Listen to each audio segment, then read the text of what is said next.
अगर ये बात पहले पता होता तो मेरा 10 लाख का लॉस नहीं होता लास्ट 2.5 साल के ट्रेडिंग जर्नी में।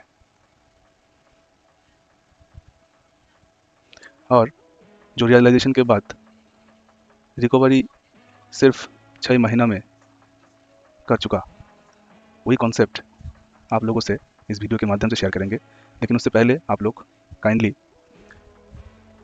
एक कॉपी और एक पेन लेके बैठिए, क्योंकि आपका कीमती समय बहुत इम्पोर्टेंट है और इस वीडियो से बहुत कुछ सीखने को मिलेगा आप लोगों को। सो ट्रेड नेविगेटर पे आप सबका स्वागत है। अभी प्रॉफिटेबल ट्रेडर बनने के लिए क्या दिक्कत है उसके बारे में डिस्कस करेंगे।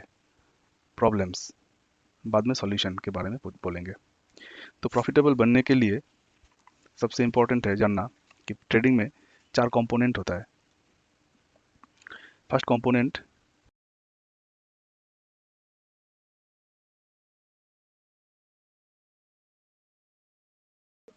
Small profit, right. सेकंड होता है बिग प्रॉफिट। थर्ड कंपोनेंट होता है स्मॉल लॉस। और सबसे इम्पोर्टेंट फोर्थ कंपोनेंट वो है बिग लॉस। यही है सबसे इम्पोर्टेंट कंपोनेंट और इसको कंट्रोल करना और उससे पहले ये क्यों होता है वही हम लोग जानेंगे इस वीडियो के माध्यम से। प्रॉब्लम जानेंगे तभी पता चलेगा कि सॉल्यूशन क्या क्या हो सकता है, ठीक है। और ट्रेडिंग में सबसे और एक बात इंपॉर्टेंट है, वो है सर्वाइवल। मतलब survival is the key to be profitable. अगर एक बार आप मार्केट में सर्वाइव कर सकते हैं तभी आप लोग प्रॉफिटेबल बन सकते हैं। और सर्वाइवल के लिए इम्पोर्टेंट है कैपिटल, और वो capital totally related to big loss, ठीक है। तो हमारा डिस्कशन इसके दौरान ही रहेगा, ठीक है। तो नेक्स्ट आते हैं सर्वाइवल इस ट्रेडिंग के मैदान में हम लोग कैसे कर सकते हैं।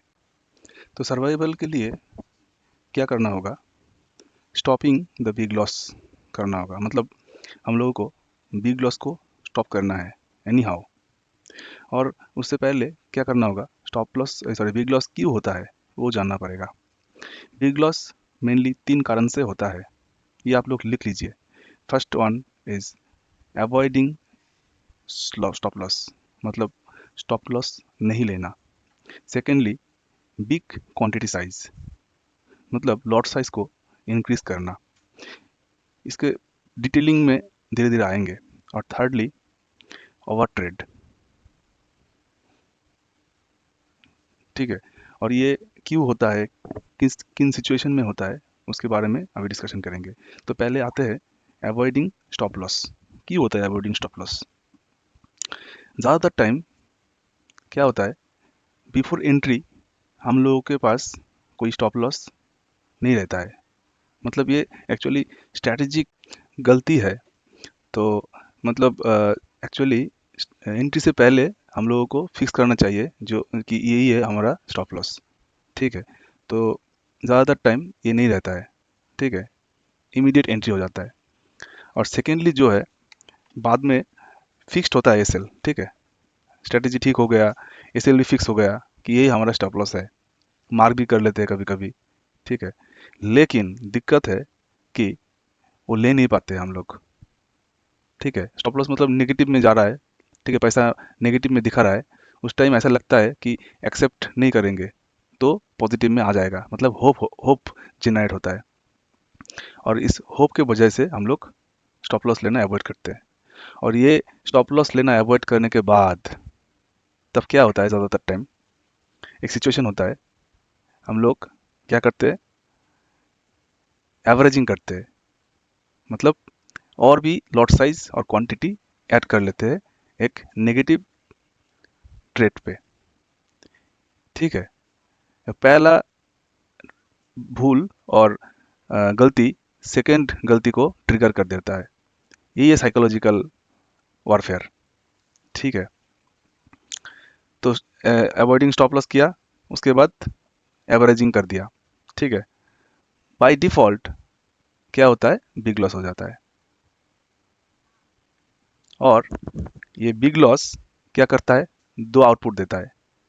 फर्स्ट वन, कैपिटल जो है सब खत्म कर दिया, मतलब वाइप आउट कर दिया पूरा कैपिटल को। ठीक है, और सेकेंडली क्या कर सकता है, उसमें भी आएंगे, आप लोग लिख लीजिए।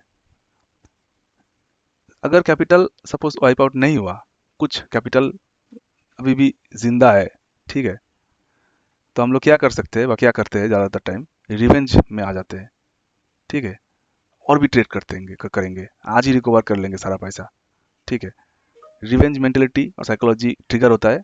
बाय डिफॉल्ट हम लोग क्या करते हैं, वॉर ट्रेड करते हैं, और उसके वजह से फाइनली कैपिटल वाइप आउट हो जाता है। मतलब ट्रेडिंग में कैपिटल इज द ऑक्सीजन, और ऑक्सीजन ही खत्म हो गया, मतलब ट्रेडिंग खत्म। तो यही है आज के लिए, यह क्यों हो रहा है प्रॉब्लम, और सॉल्यूशन में नेक्स्ट वीडियो में आएंगे। आप लोग बने रहिए। Thank you.